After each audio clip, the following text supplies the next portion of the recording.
Hello and welcome back to the channel. So we're on location today with Ryan. So if you've seen my Insta post, you might have seen a few pictures of this beauty. This is the newly acquired fleet member to our ever-growing fleet, because we can't seem to sell them. So this is Ryan's XJ6. Have you got a name for it yet? No, not yet. No, so it hasn't got a name. So suggestions in the comments. But yeah, I'll hand over to Ryan to tell us a bit more about it. So I shall move closer so you're in my mic, so you may have to talk a bit louder.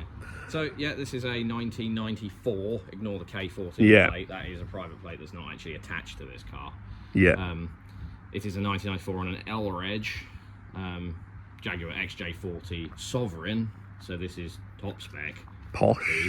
Supposed to be top spec. Yeah, this was an unexpected car. This is a car I actually intended to buy. This came from a good friend of mine who I used to work with a few years ago, who unfortunately recently, due to health issues, he's had health issues for quite a while, and he's always done really well with it. But he's been told by his doctors now that he can't do any mechanical work. He's got to take it easy. Yeah. He's had a lot of surgeries, so unfortunately he was going to have to stop doing the work on this car and a couple of other things and ride motorbikes, which he loved to do as well. Yeah. So unfortunately this was one of the cars that he absolutely adored. He'd had it 8 years. I did some work on this when I worked at the company next door to him. Yeah. Originally. And then my good friend Richard did some work on it as well when it was there. So he was looking to have to unfortunately sell it on. Yeah. But had to get rid of it fairly quickly because of storage costs where it was. Yeah, which as we know these days could cost a fortune, can't they? It was nearly £400 a month. Yeah. Where it was. So he decided. So he was in talks with a breakers yard to actually send this car to a breakers yard. Yeah. They offered him some silly amount of money. Well, not silly amount of money. It is genuinely worth that money. Yeah. Because it's got a lot of good bits on it, as we'll show you. Yeah. And he was very adamant that he didn't want it to go to a breakers yard. He absolutely adored this car. Yeah. It was a project that he always wanted to see the very end of it. Yeah. And it was going to be his car that he was going to drive for a very long time. And when you see it, you'll see how well the bits are done as well. Yeah, and he was looking for someone to take it on, and he offered it to me and Richard. Yeah. Richard couldn't take it at the time because he's doing his house up at the time, and I really couldn't take it because I've just moved. Yeah. And but him and his wife were like, we really want it to go to someone who's worked on it and had it before. So I got offered it for a very low amount of money, on the proviso that I finished it. Yeah. And kept it and looked after it. And yeah. He was adamant he didn't want it to go for breaking. He was really upset that if it went for broken, broken. So I couldn't see it broken. It's an incredibly good car. Yeah. It was a good car when I worked on it nearly 5 years ago. And I think so. Some of the time, it's cars are emotional stuff. Like if you watch Hubnut and a few of the others, sometimes doing cars doesn't make sense financially, but emotionally, keeping them going does. It's like me with Hannibal. Yes, what it's worth now, the Supra it's worth doing, but back when we got it, it wasn't, was it? And I took it on because it had been abandoned twice its life. I couldn't see it being squashed. Oh, we have a visitor. We have a cat visitor invading the video. He was adamant he didn't want it broken. Yeah. And I mean, they offered him a really high amount of money for it, and upwards of over £5,000 just to break it. But he didn't want to do that. He was going to be heartbroken if it got broken. Yeah. If it got pulled to bits. So we came to an agreement, and I stepped in to take it. Yeah. Effectively. So it is now mine. But it will always be Matt's car. Yeah. Yeah. The number plate is one of his private plates. Ah, okay. Which is what it was. It was a personal plate that was going to go on this car. Yeah. But it never did. He just put it on for the time. So this car is actually a 1994 on an L. Yeah. So for the MOT checkers, a friend of mine's already done it. You won't see it. For nothing. I think that was last on a Vauxhall Vectra. Yeah. So a Vectra GSI. So it won't actually come back to anything on at the moment. So, yeah. But yeah, it's a 1994 on an L. It hasn't been on the road technically. It went on the road very briefly. Yeah. Matt had it for 8 years. I believe it was 8 years. And he MOT'd it about a year into having it. Yeah. And then it went from the MOT centre to the unit and then back, and that was it. Yeah. He then pulled it apart. So this car was originally silver. It Yeah. was originally a silver car. This car has been modified and it will stay this way. Yeah, because that was Matt's vision for it, wasn't it? Yeah, That's how he so wanted it. I love this colour. Yeah, I do. It is an amazing colour, and he spent a lot of money on having this colour changed. And a lot of the stuff that's changed, so as people will notice even just looking at it now, the chrome's gone. Yeah. So there's no chrome on it, it's black, everything's black, which is, it really suits this car. Yeah. Smoked lights from I think a Daimler, might be Daimler one. Yeah. But as we walk around it, we'll see that it's got some mods to here and there over it. Yeah. But this car it won't be to everybody's taste. No, no. But that really doesn't bother me. It's going to stay exactly as it is, and I'm going to keep it in the way that Matt would have wanted it. We like it, and it's Matt's vision, and that's what it's about, preserving the car. He was happy for me to do some changes to it to what to my taste, but I want to keep this as closest to Matt's vision as what he did for it. To be honest, we like it as well, so it's win-win, really. But yeah, this colour is Vauxhall Petrol Blue. Yeah.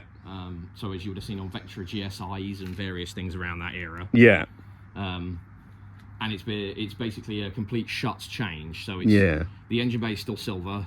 Yeah. All the shuts are all blue. So Yeah. everything that you would open doors wise, boot wise, is all blue. Yeah. So it's had a complete change. Everything's been stripped down. Everything's been out of it.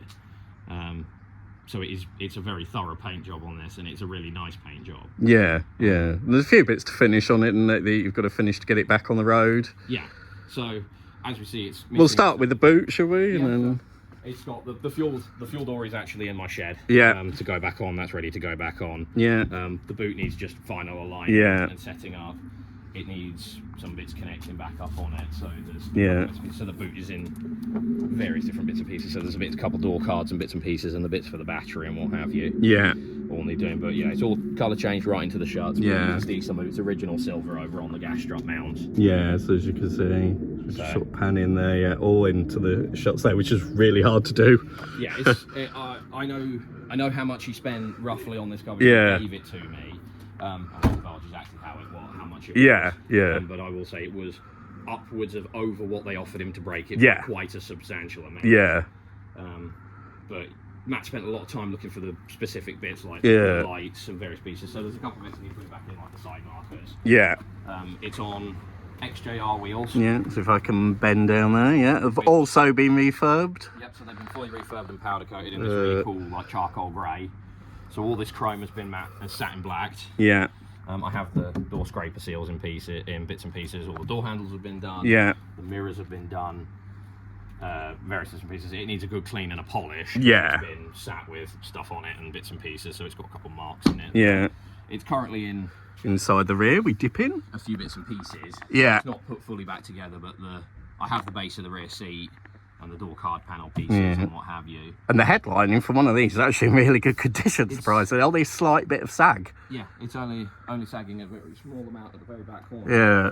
And what I find interesting is this bit here on the panel. I like stuff like this. So the original sort of tick and sticker sheets for when they'd done each part of the bits in the factory, so it's upside down, but I think foam, that first one says drill, trim, final and assembly, and the sticker to go in each. I really like that sort of stuff. Yeah, it's very, very cool, and it's very nice. This car is even from very weird before it started, a completely rot-free car, so all the arches have never been touched. Yeah, so we'll just take you. Here is completely original. It's never had any rust in, so anyway, all the sills are original front and rear. Yeah. It was a very well looked after car when he got it. I think you say the previous owner kept it in a heated garage. Yeah, so it lived a lot of, and this has only done 70,000 miles. Yeah. So it's fairly low mileage. Oh, you can see our Apex says hello. Excellent cab work as ever for me. So this one's slightly more put together. These would have been wood. Yeah. But Matt liked his silver. Yeah. So this has been silver. The dash bezel's been silver, and all these bits have been silver. So would the dash bezel have been wood originally? Yeah, so then? all this would have been wood. Yeah. Effect. So. But actually, I think it just lifts it being silver. So. Yeah. So it's got all obviously your entry positions because it's been a sovereign. Yeah. Top spec. Pretty much everything. Yeah. If I'm right, I mean somebody who's more into Jaagggs might know more than this on me, but. Yeah, so it's got all of them. All your memory is down. If you crouch down here, it's going to be quite difficult. But yeah, and get my hand memories are all over there. Yeah. So you've got Zoom in. It'll let you do it. No, it won't let me zoom in. So you got there you go. electric headrests. Oh, I pigged off. Hopefully you can still hear us, yeah. You've got your electric headrests because these are electrically motored up, down, left and right. Yeah. Oh, no, it's right in and out. And then you've got your seat bases and everything, and your memory positions. Yeah. Are all on there. And then you've got, I think this is actually a massage feature for things. Oh, okay. Hold on, if I take your thing. I don't know what it actually is because I haven't got the book back to look at it. But I'm thinking that this might be a massage feature because it's got like in and out pulsating lines. Yeah, it does look like. And I don't know if it could be lumbar. It could be to electrically change your lumbar, but I doubt it's massage on this. Yeah. Being this age. But one thing that screws hands and fingers in the mixed. so I was always told with this car. Yeah. It was a slight special order. Okay. These seats are, as you see, are very bolstered compared to what a normal one is, I believe. So these are always told that these were XJR seats. Yeah. So, but this was ordered with these. Now, the story I was told, I believe, was, I could be wrong, was that you couldn't have XJR leather with all the motor functions. Okay. Or something. They had to be, they could be manually moved. Yeah. But they weren't electric, I believe.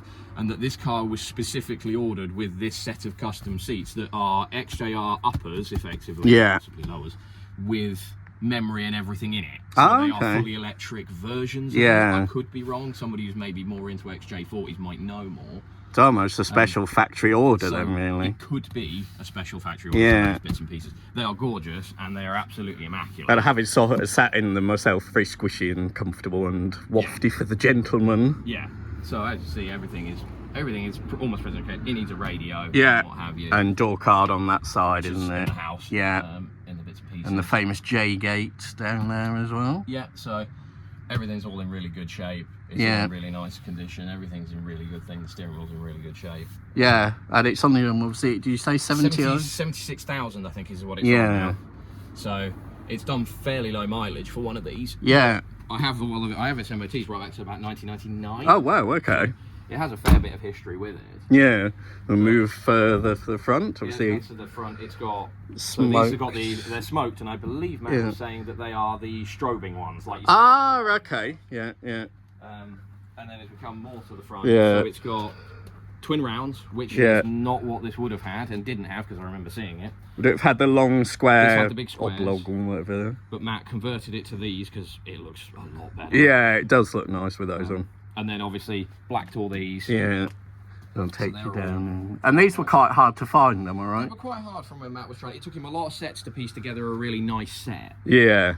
They're all LED now. Oh, okay. Everything is all LED at the front, so all the headlights are all LED, all the indicators are LED. Oh, okay. And then Matt did this custom grille. Yeah. So he cut out all the vertical lines. Oh, okay. So that it's now got this really nice proper like mesh in it. Which suits it really well, actually. Which makes it quite mean looking and actually looks really, really good. And then obviously you've got your classic leaper. Yeah, there he is in all his glory on the bonnet. Yeah, and then it's going to be a little bit difficult to see, but down very low, this is we've got it. XJR spoiler, splitter and spoiler combo. Yeah. So with the XJR fog lights, all wide, all working, all LED. Yeah. These are very, very. We were very careful. With this is very, very, very expensive. Yeah. The last thing you want to do is is sort of scratch it. But you've got your classic mono wiper. Yeah.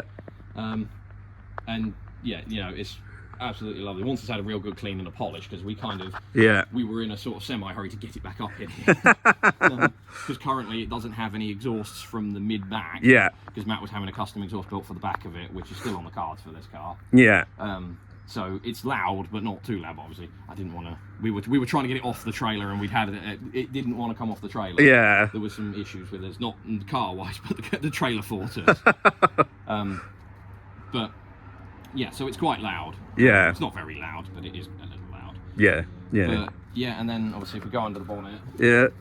Now this is the powerhouse. So it hinges this way if I stand here. Like they normally do, and it's gas struts. So. Okay, so I'm coming now. So there we have. So here's where you see where the colour change goes back. So this is its original silver. These are in really good nick, 'cause if you've ever watched Hubnuts, one of the Daimler of a similar era, this had all gone on both sides. So, and on both sides it's original and immaculate. Completely original, never been welded in here, neither on both sides. Yeah. Obviously the 4 litre straight 6 AJ6. Yeah. And this one. Huge engine. Big And old you say engine. about 240 brake? 240 horsepower, I believe these Yeah. are. So it's got some poke. Obviously, it is a big, heavy car. But yeah, so the colour change obviously is just lapped around on the bonnet. If you look, just wrapped around to the edge of the bonnet, which is nice. So it's a good one on there. Yeah. Maybe at some point, I know why. With the exact reason why this was not done is the exact reason when you look at it now, to strip all of this out, even if you just left the bare engine, was a massive job. Yeah. And in fairness, it doesn't need to be done. And modern cars don't anyway. If you look under any car modern engine bay, they're very rarely colour coded these days. Yeah. So it'll get a nice little clean. Yeah. There's a couple of little bits and pieces. It's got a pod filter on it at the minute. Yeah. Matt liked to do that. That is one thing that he was like, if you want to change it, you can change it because he knows it's not to my taste. And you've got the original airbox and everything. So he kept everything for it, but I will all keep the bits that Matt put on. Yeah. But I'm probably going to put it back to a stock airbox. Yeah. And give it a good clean. It wants a rocker cover gasket and some bits and pieces. It's got a little bit of oil dripping down. Ah, okay, yeah. But I mean, for a car that's now, what's L94? So it's 31 odd years old now. Yeah, my maths is not working this morning. So yeah, this is 31 years old now. Yeah. It's in very good shape. It's been serviced. Well, it was serviced. It's going to want to service again only purely because it's sat. Yeah, yeah. Matt did all the leads, all the plugs, all the cap and everything in it. Yeah. It's had oil changes, but it's literally done about 2 miles on its last oil change. Well, the thing I love is if you look at the ejectors, you can just see how big they are. They are like buckets if I take you in and zoom into the ejectors. I think maybe even larger than the Supra ones, which I thought were pretty large. Yeah, they're pretty big. But yeah, this is... So it's a runner, it's a driver. It's currently sitting on a block for suspension at the back because that was where Matt got to and then had to stop. Yeah, unfortunately, yeah. I've got rear suspension, so he bought new rear dampers for it and everything. So I've got them in the shed. I'm currently I've painted some bits and pieces so we can get it back on its shocks and springs. Okay, yeah. So the plan is at the moment is it's going to be get it through an MOT as quickly as possible. Yeah. So it's going to be put the rear thing on it, finish the last bit screw, get the interior back together, give it a service, put some exhaust on it, and send it for a test. Yeah. And get it on the road and get it some miles under its belt for the first time in 8 years. Yeah. Yeah. It's the only thing when we took it off the trailer is because it's just only ever been started and moved in and out.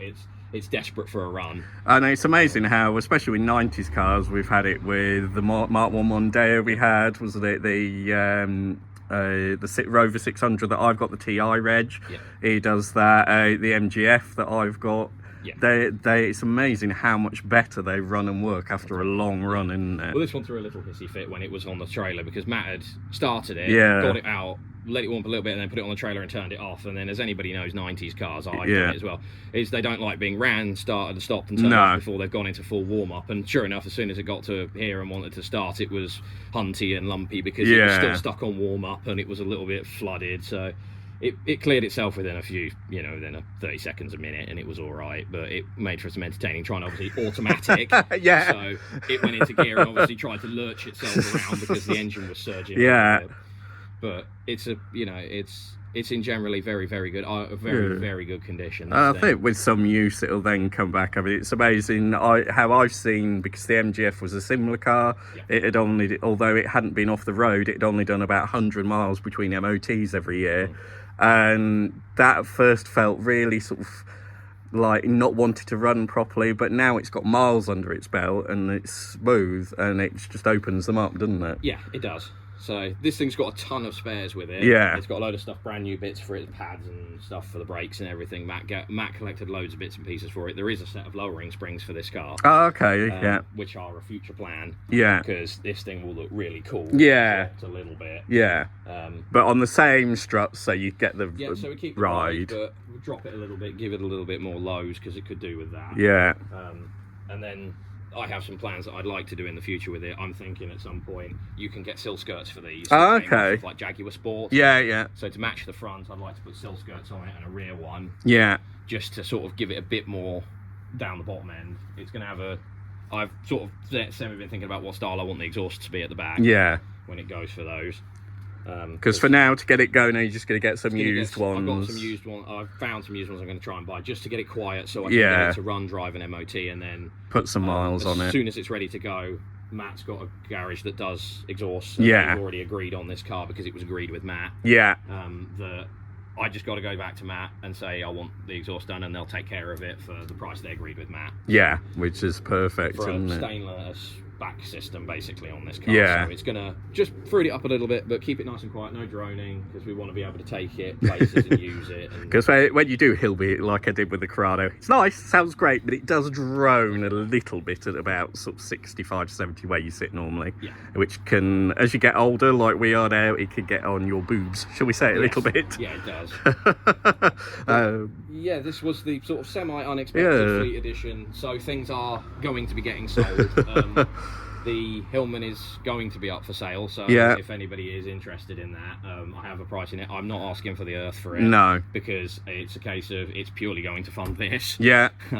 So, and I don't need a whole lot for it, so I just want it to go to someone that's going to use it, because I haven't touched it in a while, just purely because. And again, it's a shame, and I think as some other YouTubers are having it, Hubnut, for example, it's where, you know, how long do you keep a car? Is it good for the car if you're not using them? Yeah. You know, or is it time to let somebody else have it and have the enjoyment? Someone will have a really good time with that car. It's a rock solid car. Yeah. No rot in it, so it's a good car to start with. A good first classic for somebody. I only am ever really selling these because this kind of came into my possession, and it's sentimental to Matt and it's sentimental to me. Yeah. So I have a lot of history with this car. He has a lot of history with this car, and I could not see this. No, to break it would just be criminal, the state it's in. It would have heartbroken Matt, and it would have even it would have been horrible to see it broken. It's a fantastic bit of kit, and I kind of was semi looking at stuff. Yeah. Because the ZT will also be coming up for sale. Yeah, which so might be a surprise to some people, but. Yes, the ZT will be up for sale. Yeah, so again in the comments, look back on the channel as well. So there's videos of the ZT and the Hillman. And check out Joseph Lloyd. Yeah. He's got a full driving video of the ZT and the Hillman. And if I remember, I'll put some links in the description as well to those videos that Joseph did. Toppermost Chaps has driven quite a few of our cars, and he's eager to get his hands on this one for a review as well when this one comes back on the road. Yeah. But yeah, ideally, I wouldn't sell stuff like the ZT. It's a very, very cool car, but this is more sentimental and important. Yeah. So as much as I've loved the ZT and I've had my time with it, and it's a fantastic bit of kit. Yeah. A rare car I'll never get again. No. It's time for somebody else to enjoy it. Yeah. And this is the car that. Yeah. It does mean more to me. Yeah. So this is my important one. And we can't keep them all, you know, it's the ever case of space, you know. I've only got a small driveway. Yeah. So I've only got a small driveway. We're still utilising Mum's as well. Yeah, and Mum's happy to keep some of them on her drive, but I don't want to keep a million on her drive. Yeah. This fits on my drive with my partner's car. And my car currently. So this is the stayer. Yeah. So if anybody is interested in the other two, they will be up for sale. And I'll put the email address to the channel email in there, so just drop me an email or a comment. Obviously no silly offers, we know what the cars are worth. Yeah, the Hillman on the other hand is a case of I'm not looking for silly money for it. No. If somebody comes up with $2,000 for it, which is probably under what it's really worth. I'm happy to let it go for that to somebody who's gonna use it and do something with it, because that covers me for everything I need for this vehicle, and a bit more. Not quite cover this vehicle, but it gives me what I need. It just enables you to put it on the road and start making use of it. The ZT, I don't know what its value technically is. I've had offers on it in the last 6 months on it of $5,000 plus. So I'm looking around that. It's had a lot of work. It's just had a clutch. It's had a lot of the stuff done that is the really big expensive stuff. It's still got plenty of time on its cam belts. It's just going for an MOT now. So, you know, that car is probably 5.5. I'm looking 5.5 for it. Yeah. And the Hillman's obviously MOT and tax exempt, being a classic historic vehicle. It will be a runner and driver again. It's currently not, because I took the carburetor off of it to upgrade it. But I do have everything to put it back, so I will, for whoever does buy it, make sure it's drivable. It a running and driving car again. The only thing it does need to actually go back on the road is a rear axle oil seal. Which comes with the car. It is in the toolbox, ready to go with the car. I just haven't had a chance to do it. And the MG, you'll see pictures of it on and videos on it on the channel as well. Again, it will come with 12 months MOT. With every car there's bits to do, but if you are interested, do just pop me a message. I'll try and remember to put the channel email address in there and the links to Joseph's videos in there, so do have a look at them. But yeah, this is just the new fleet member introduction for now. At some point we will do a starting and driving video. Yeah, I will try and do some, what I'm going to try and do is do some videos of me doing the bits and pieces to it, so putting the rear suspension back together and like blacking the chrome, so that we've got some, trying with this one to get a bit more actual fixing content with it.